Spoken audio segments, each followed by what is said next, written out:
Welcome to my first video on my YouTube channel. I will tell you 2 real horror stories found on Reddit. Sit back and relax while listening to their stories. Don't forget to put a like and subscribe to support me. Marie had been looking forward to this weekend for weeks.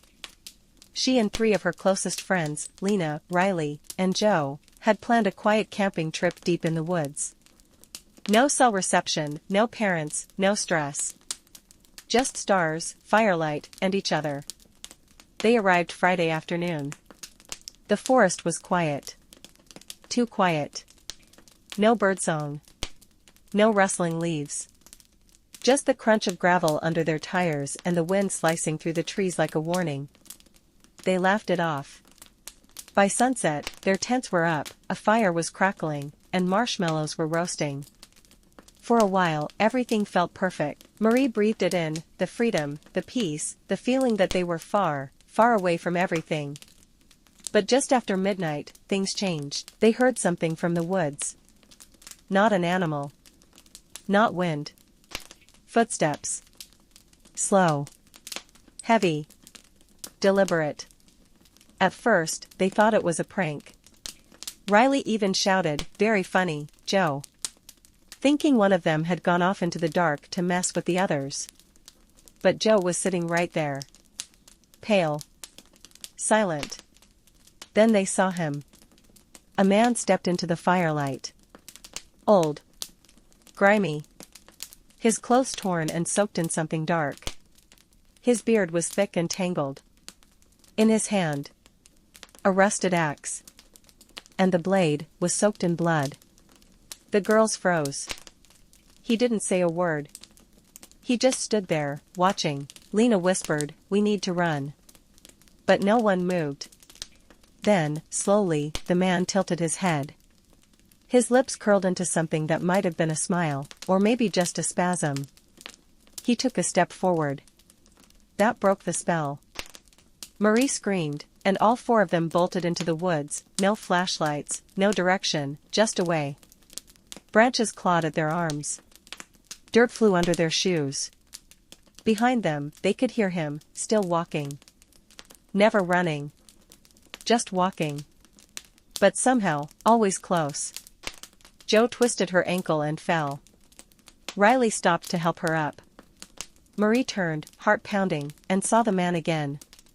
He hadn't broken stride. And now he was dragging the axe behind him.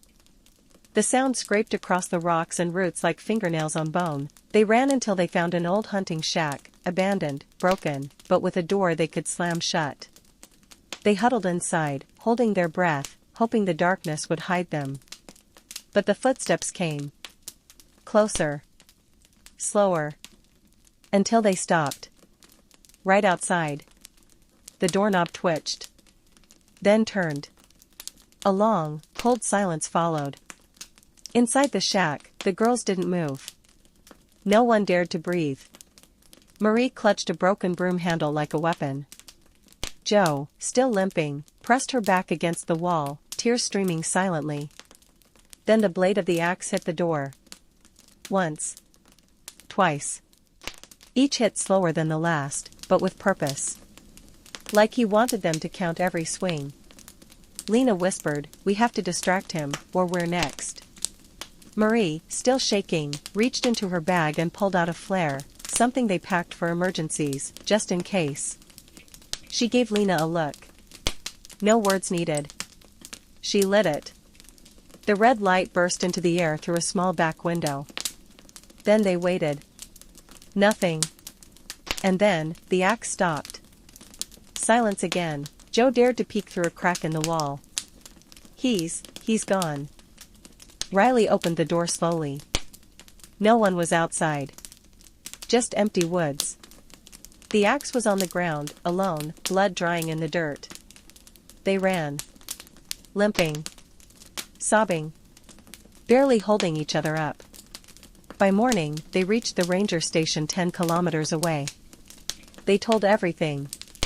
The rangers searched the forest. They found the shack. They found the footprints. But no man. No blood. No axe. Just 4 sets of small, terrified footprints leading in and out. Marie never went camping again. But sometimes, she dreams of a man in the trees. Not chasing her. Just watching. Always watching.